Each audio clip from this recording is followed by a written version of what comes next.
The Walking Doctor by Lucienne Lebeau. Narrated by Stephen Miller. Forward. This is a Weird West tale that takes place in the Silver Hollow universe. It's not necessary to have read the Silver Hollow trilogy, but it does feature a certain character whose readers might find familiar. While she is not exactly the same person, she is a possibility. If you've read my other work, then you know I love to explore possibilities.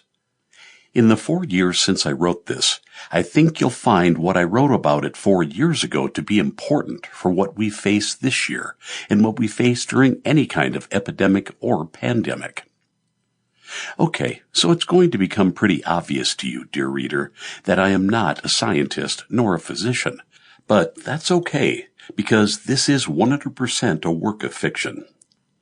Virology and immunology are incredible sciences, and though I did do quite a bit of literature review, I just couldn't fit our world's reality into my world's fantasy.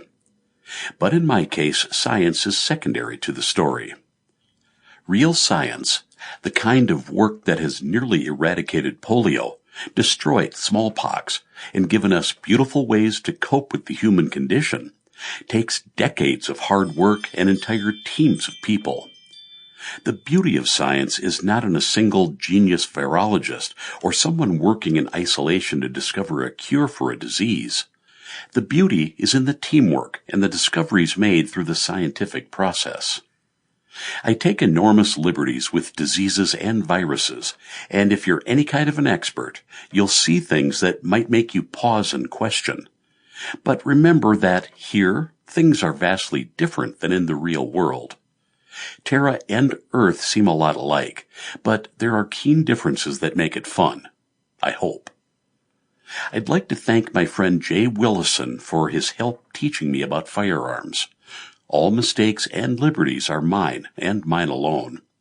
And to Michael Strong for all the support and saving this manuscript from being eaten by the cloud. So, welcome again to my world, dear reader. Please, take my hand, don't let go, because I know the way out.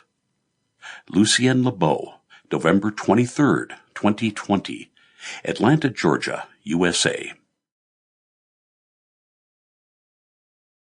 The Walking Doctor. Hardpan beneath once black boots covered in a layer of dust. Spurs jingling with every step. The doctor's feet sent daggers of pain through long legs and up the spine. A plea to stop, a plea to rest.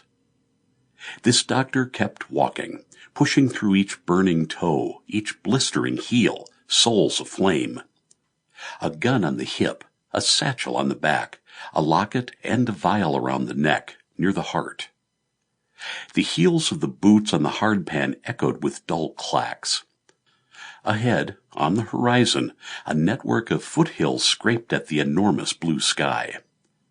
A hot wind picked up, and the walking doctor pulled a bandana over nose and mouth, pushing a pair of shade spectacles up the bridge of the nose.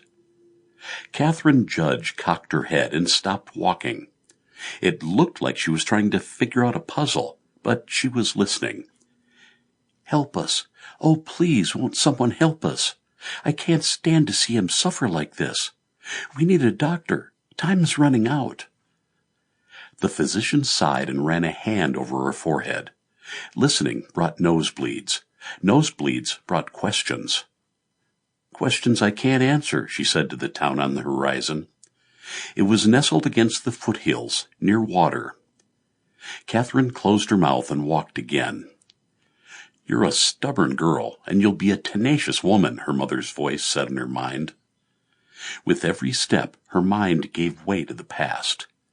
She could still picture the pineapple sitting at the center of the table as she stood with her arms folded, glaring at her mother.